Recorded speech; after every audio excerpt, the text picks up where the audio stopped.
అమెరికాలో గన్ కల్చర్కు విద్యార్థులు బలవుతున్నారు.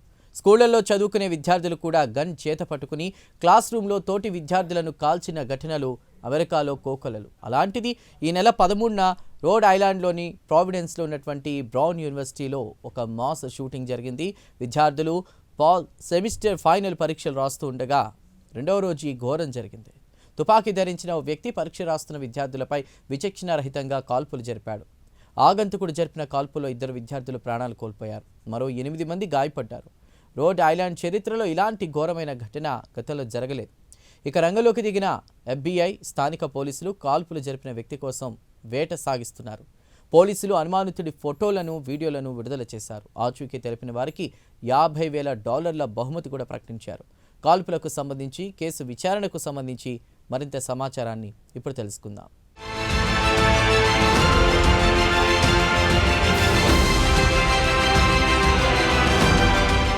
అమెరికాలో గన్ కల్చర్ విద్యార్థులకు ప్రాణ సంకటంగా మారింది. అమెరికాతో పాటు ఆస్ట్రేలియాలో విచ్చలవిడిగా గన్ లైసెన్సులు ఇవ్వడం వల్ల పరిస్థితులు పూర్తిగా దిగజారిపోతున్నాయి.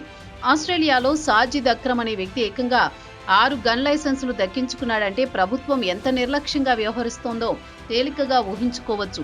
ఇక అమెరికా విషయానికి వస్తే స్కూళ్లలో చదువుకునే విద్యార్థుల చేతిలో కూడా గన్ పట్టుకుని వచ్చి క్లాసులో తన తోటి విద్యార్థులను చంపిన ఘటనలు అమెరికాలో కోకొల్లలు. ఇలాంటి సంఘటనలు జరిగినప్పుడు అమెరికా ప్రభుత్వం కొంత హడావుడి చేయడం, తర్వాత మళ్లీ పరిస్థితులు యథాతథ స్థితికి రావడం ఇక్కడ సర్వసాధారణంగా మారాయి. అయితే తాజాగా రోడ్ ఐలాండ్లోని ప్రావిడెన్స్లో ఉన్న బ్రౌన్ యూనివర్సిటీలో ఈ నెల 13న ఒక ఆగంతకుడు తుపాకీతో క్లాసులో రూమ్లోకి వచ్చి విద్యార్థులపై విచక్షణారహితంగా కాల్పులు జరిపాడు. ఇక అసలు విషయానికి వస్తే విద్యార్థులు పరీక్షలు రాస్తున్న సమయంలో ఈ కాల్పులు జరపడం, 2 విద్యార్థులు ప్రాణాలు కోల్పోవడం జరిగిపోయాయి. ఈ కాల్పుల్లో మరో 9 మంది విద్యార్థులు గాయపడ్డారు. అయితే కాల్పులు జరిపిన ఆగంతకుడి ఆచూకీ మాత్రం ఇప్పటికీ పోలీసులు కనుగొనలేకపోవడంతో అమెరికాలో పెనుదుమారం రేగుతోంది. ప్రజల నుంచి వస్తోన్న ఒత్తిడికి తలొగ్గి రంగంలోకి FBI దిగింది. స్థానిక పోలీసులు కూడా తీవ్రంగా గాలిస్తున్నారు. అనుమానితుడు చిత్రాలను, వీడియోలను విడుదల చేశారు. సంఘటన జరిగి 3 రోజులు గడిచినా ఆగంతకుడి ఆచూకీ కనుగొనడంలో పోలీసులు ఘోరంగా విఫలమయ్యారు. దీంతో అధికారులు మంగళవారం నాడు అనుమానితుడిని ఆచూకీ కనుగొనేందుకు సహకరించాలని ప్రజలను కోరారు. కాల్పుల ఘటన తర్వాత స్థానిక రెసిడెంట్లు మాత్రం భయంతో వణుకుతున్నారు. కాగా మంగళవారం నాడు రోడ్ ఐలాండ్ ప్రావిడెన్స్ కు చెందిన పోలీసు అధికారులు మీడియా సమావేశం ఏర్పాటు చేసి వివరాలు తెలిపారు. ఇప్పటి వరకు దాడికి పాల్పడిన వ్యక్తిని గుర్తించలేకపోయామన్నారు. అయితే చుట్టుపక్కల ప్రాంతాల్లో సీసీ కెమెరాల్లో రికార్డైన వీడియోలను చూపించారు. అయితే గత శనివారం నాడు ఒక వ్యక్తి కాల్పులు జరిగిన ప్రాంతం నుంచి నడుచుకుంటూ వెళ్లిన వీడియో మీడియాకు చూపించారు. ఆ వ్యక్తి జాకెట్తో పాటు ఫేస్ మాస్క్ ధరించి ఉన్నాడు. అతడే ఈ హత్యలకు పాల్పడినట్లు పోలీసులు అనుమానిస్తున్నారు.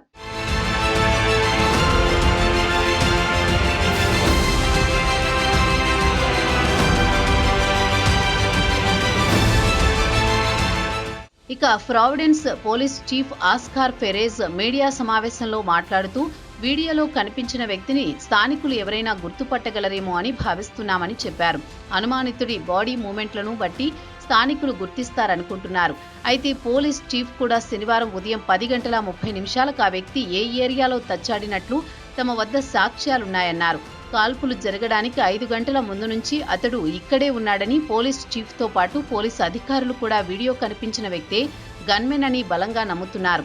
అయితే కాల్పులు జరిపింది వీడియోలో కనిపించే వ్యక్తేనా అని బలమైన సాక్ష్యాలు మాత్రం లేవంటున్నారు పోలీసులు. అయితే గన్మెన్ విద్యార్థులను ఎందుకు చంపాల్సి వచ్చిందనే విషయంపై స్పష్టత రావడం లేదని Rhode Island attorney general Peter Neronha కూడా చెప్పుకొచ్చారు.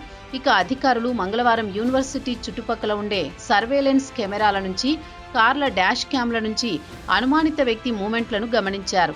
అధికారులు చెప్పేదేమంటే యూనివర్సిటీలోని ఇంజనీరింగ్, ఫిజిక్స్ బిల్డింగుల వద్ద పరిమిత స్థాయిలో సీసీ కెమెరాలు ఏర్పాటు చేశారని, అక్కడే షూటింగ్ జరిగింది. అయితే గన్మెన్ జరిపిన కాల్పులు సీసీ కెమెరాల్లో సరిగ్గా రికార్డు కాలేదని చెబుతున్నారు. అయితే పోలీసులకు సుమారు 200 కంటే ఎక్కువ టిప్స్ అందాయి. ప్రజలు కూడా పోలీసులపై తీవ్ర ఆగ్రహంతో ఉన్నారు. ఘటన జరిగి 3 రోజులు దాటినా నిందితుడిని పట్టుకోలేకపోయారని అసహనం వ్యక్తం చేస్తున్నారు. దర్యాప్తు సరైన దిశలో జరుగుతోందని పోలీసులు ప్రజలకు నచ్చజెబుతున్నారు. కాస్త ఓపిక పట్టండని కోరుతున్నారు. ఇక పోలీసులు రోజుల తరబడి గాలింపు చర్యలు ప్రారంభించడంతో యూనివర్సిటీ పరిసర ప్రాంతాల్లో ఉన్న ప్రజలు ఇళ్ల నుంచి బయటికి రావాలంటేనే భయంతో వణుకుతున్నారు. యూనివర్సిటీలో ఈ ఏడాది జరగాల్సిన తరగతులతో పాటు పరీక్షలు రద్దు చేయడంతో బ్రౌన్ యూనివర్సిటీ అండర్ గ్రాడ్యుయేట్ విద్యార్థులు భయంతో నగరం విడిచి వెళ్లిపోతున్నారు.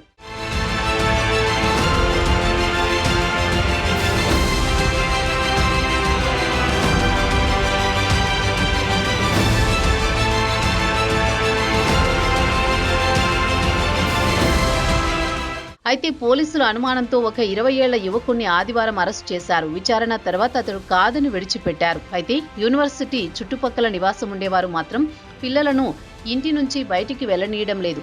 దీనికి కారణం కాల్పులు జరిపిన వ్యక్తి ఈ ప్రాంతంలోనే ఎక్కడో తలదాచుకుని ఉంటాడని, తమ పిల్లలను కాల్చి చంపుతాడేమో అని తల్లిదండ్రులు భయపడుతున్నారు. ప్రావిడెన్స్ ఏరియాలో మంగళవారం నాడు స్కూళ్లు తెరిచినా విద్యార్థులు పెద్దగా రాలేదు. తర్వాత స్కూళ్ల యాజమాన్యాలు సెలవు ప్రకటించారు. ప్రావిడెన్స్ మేయర్ బ్రెట్టి స్మైలీ మంగళవారం స్థానికులకు ధైర్యం నూరిపోయడానికి ప్రయత్నించారు. స్కూళ్లకు వచ్చినా ఇబ్బందేమీ ఉండదు, ధైర్యంగా పిల్లలను స్కూళ్లకు పంపించవచ్చు అని చెప్పినా తల్లిదండ్రులు మాత్రం మేయర్ మాటను నమ్మడం లేదు. గన్మెన్ కాల్పుల్లో 2 విద్యార్థులు మృతి చెందారు. మరో 7 ఇంకా ఆసుపత్రిలోని చికిత్స పొందుతున్నారు. ఒక విద్యార్థి పరిస్థితి మాత్రం విషమంగా ఉందని అధికారులు చెబుతున్నారు. యూనివర్సిటీ యాజమాన్యం మాత్రం మాస్ షూటింగ్ తర్వాత భద్రతను కట్టుదిట్టం చేశామని చెబుతున్నారు.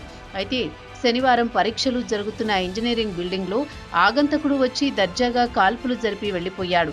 విద్యార్థులు భయంతో బెంచి కింద కొన్ని గంటల పాటు దాక్కోవాల్సి వచ్చింది. అమెరికాలో అత్యంత ప్రతిష్టాత్మకమైన యూనివర్సిటీ బ్రౌన్ యూనివర్సిటీ సుమారు 11,000 మంది అండర్ గ్రాడ్యుయేట్ విద్యార్థులు చదువుకుంటున్నారు. ఇక కాల్పుల్లో ప్రాణాలు కోల్పోయిన విద్యార్థుల విషయానికొస్తే వర్జీనియాలో పుట్టిన ముహమ్మద్ అజీజ్ ఉమ్రజోకో అని అధికారులు తెలిపారు. అయితే బ్రౌన్ యూనివర్సిటీపై సోషల్ మీడియాలో పెద్ద ఎత్తున విమర్శలు వెల్లువెత్తుతున్నాయి. యూనివర్సిటీ యాజమాన్యం వద్ద బిలియన్ల కొద్దీ డాలర్ల డబ్బు ఉంది, అయినా విద్యార్థుల భద్రతను గాలికి వదిలేసింది. కాలేజీ క్యాంపస్లో అత్యంత నాణ్యమైన సీసీ కెమెరాలను ఎందుకు పెట్టలేదని ప్రశ్నిస్తున్నారు. అదీ కాకుండా ఆచూకీ తెలిపిన వారికి $50,000 విరాళం ప్రకటించడం పట్ల కూడా ప్రజలు మండిపడుతున్నారు. కాలేజీ యాజమాన్యం ఉదారంగా ఎందుకు వ్యవహరించడం లేదని నిలదీస్తున్నారు. యాజమాన్యం నిర్వాకం వల్ల ఎంతో ఉజ్వల భవిష్యత్తున్న విద్యార్థుల ప్రాణాలు తీశారని మండిపడుతున్నారు. కాగా ప్రాణాలు కోల్పోయిన 2 విద్యార్థులు అత్యంత తెలివైన విద్యార్థులని తోటి విద్యార్థులు కూడా ప్రశంసలు గుప్పిస్తున్నారు. వారిలో ఒకరు న్యూరో సర్జన్ కావాలని కలలు కన్నారని తోటి విద్యార్థులు చెప్పారు. విద్యార్థుల కలలను యూనివర్సిటీ యాజమాన్యం ఛిద్రం చేసిందని సోషల్ మీడియాలో ప్రజలు ఆగ్రహం వ్యక్తం చేస్తున్నారు. మరోవైపు పోలీసులు, FBI మాత్రం ఇప్పటికే పాత వీడియోలు తిప్పి ప్రజలకు చూపిస్తున్నారు. వీడియోలో క్లారిటీ మరింత మెరుగుపరిచేందుకు ప్రయత్నాలు చేస్తున్నారు. ఇటు కాలేజీ యాజమాన్యం నిర్వాకం వల్ల 2 విద్యార్థులు నిండు ప్రాణాలు కోల్పోవడం స్థానికులను తీవ్రంగా కలిచివేస్తోంది. మరి నిందితుడిని పోలీసులు ఎప్పుడు పట్టుకుంటారో, విద్యార్థులను అత్యంత దారుణంగా చంపడానికి గల కారణమేంటో, నిందితుడి నుంచి ఎప్పుడు కక్కిస్తారో అని అమెరికా ప్రజలు 1000 కళ్లతో ఎదురు చూస్తున్నారు.